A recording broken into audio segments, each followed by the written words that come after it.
Yeah, I finally got started chopping second crop today. You can see it down there, lighter greens the field I just chopped, and I got side hill and stuff to chop there yet. Started bagging over there, and I had to get something bagged because I only got about 1 day's left of feed left out there. So as soon as I get this done, I'll be feeding right out of this bag. And plans had to change. I was hoping to chop 2 weeks ago, but it's just been raining and raining and can't get it dry enough to set the bagger up over there. It's still greasy where I turn around with that skid steer from tracks. It just makes a mud hole, so it screws everything up. But my plan was I was going to drop the part of the bag off that bagger, put a new bag on, and chop the grass, whatever would fit in that new bag. Well, now the way it's working out here, like I say, I gotta get something chopped to have feed. So right now I'm finishing out the bag that's on the bagger, and then I'll pull off, start feeding out of that, and I'll put the new bag on, and then whatever I got to fit in that bag. I got the bagger started, I got 2 loads in there, and I got 2 loads setting. Except for I had maybe 3 short passes to go, and I plugged this up. So I wasn't paying attention to what I was doing, got off the windrow a little bit, then it bunches up here, and a big wad came in, hit the feed rolls, and sheared the pins. So this is what I got to replace here. So the first thing you got to do is, you got these springs here that keep pressure on them feed rolls to feed stuff in. I got to take the pressure off that. And this is going to go bang because it is under a lot of pressure here right now. So I say first thing I do is make sure you stand off to the side. Just like that. Now I'm almost pretty lucky here because the bolt holes ain't that far off. You know, a bolt would go through there or not.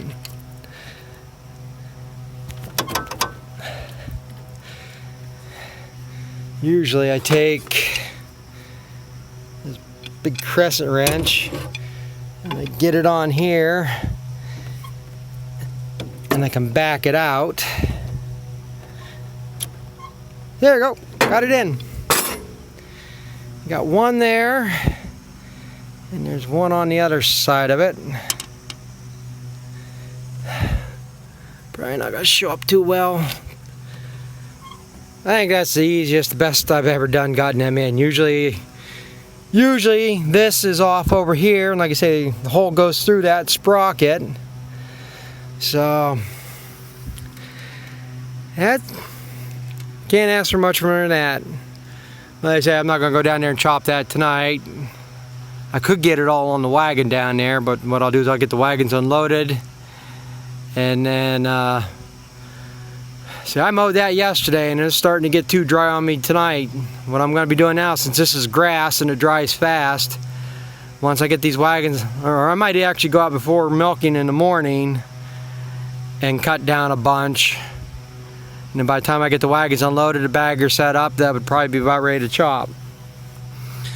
So we'll see what happens there, but I think I'll be able to show much here because I need 2 hands because I gotta get the nuts started on the back side. Yeah, my wrenches are right there. Kept them right there. So like I say, all I gotta do now here is, like I say, put them 2 nuts on, and then tomorrow what I'll do is I'll start this up and I'll engage the feed rolls in reverse and back that slug out, and then I can pull that back up around so there's put the pressure on the tension back on the springs for the feed rolls. Then this will be ready to go.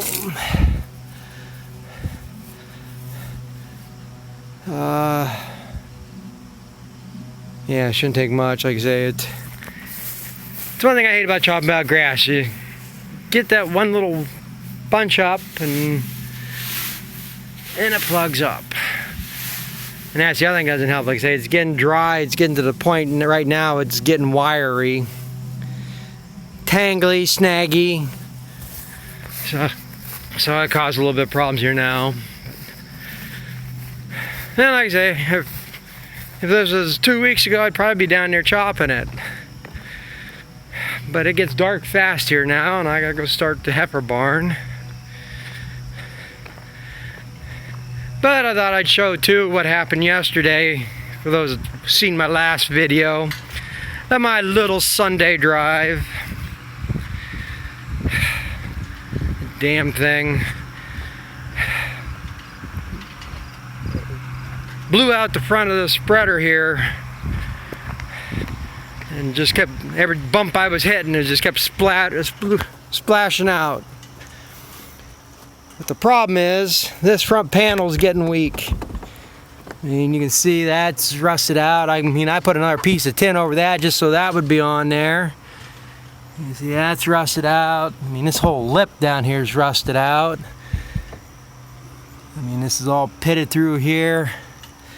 I mean, this has so much flex in it. I took this piece of angle iron to make a spine in there to give that some rigidity.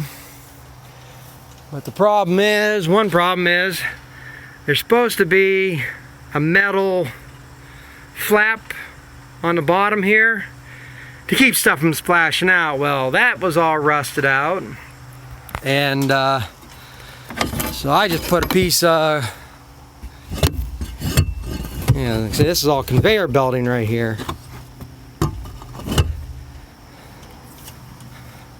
That's a piece of conveyor belting. Problem is, I should have made it probably about 4 inches longer, 6 inches anyhow, so it came out here further.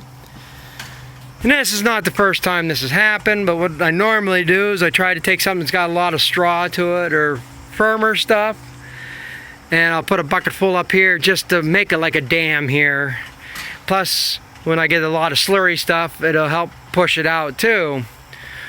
Well, I didn't get enough in there, or wasn't paying attention. There's a lot more semi-solid slurry stuff than I thought it was. And that's what's happening. I started down the road there, hit the bumps. This started flexing, and it let that flap flip back this way, so it just kept dribbling out the bottom here. So I want to put get a new piece on here. I priced it here last week before. It's about 460 bucks for that piece of sheet metal in the front. So I don't know if I'm gonna do that this year. Probably what I'm gonna have to do is end up getting a piece of plywood or wafer board or something. Something that's gonna be a little bit more rigid, and something's gonna hold up at least till spring. And maybe I could trade the thing off or something, I don't know. New Holland really cheapened up these spreaders. They just do not last like they used to. I mean, this spreader's only 8 years old, 8.5. I bought it in December 2012. And I don't know if you can see the play in that there or not. That's cracked out all the way down through there. And that's not covered under warranty. It does have a 10-year warranty on the sides. It does not include the front, and doesn't include the end gate. Somebody's playing with tannerite. Big deep boom. But that crack there is not warranted for, but if I get a rust through a hole in there, they'll give me new sides. But so, like I said, I slopped up the road there a good half mile or so. And one thing, I'm pretty lucky. I don't think any of the neighbors are going to complain too much. I feel bad because the worst of it was right in front of 2 neighbors' driveways. And scraping the road with the skid steer did really nothing. I didn't pick up any of it, or hardly any of it. All I really did is smeared it thinner so it'd dry out, so maybe it wouldn't be so sticky or whatever.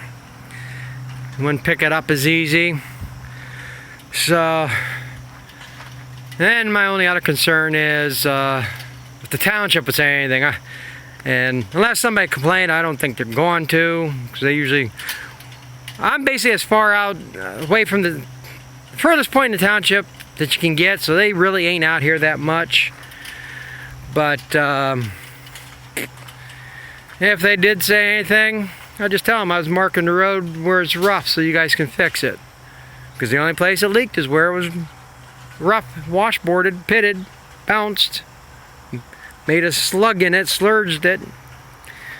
So, yeah, like I said, I've probably told them some of them stories before, but me and the township, we don't get along. Because I had to buy this spreader because the township can't fix the goddamn road, and I broke an axle on the spreader that I had. I mean, I broke the axle subframe. And so that didn't go well. I went to a couple township meetings and I cleared one of them. I mean, I had township supervisors come around the desk at me. I mean, I was just waiting for him to throw the first punch. I was clenched up and ready for him to go. All he had to do is indicate the first punch. But that's been 8 years ago. It's old history. And I'm sure some video here somewhere I talked about it, so. But that's what I worked on here today. Like I said, I got, see a little bit better over here. I got that, was that fescue orchard grass mix down there, and this is more Timothy, probably canary grass, orchard grass mix in it, whatever came in. But like I said, tomorrow I'm going to start mowing that and chopping it.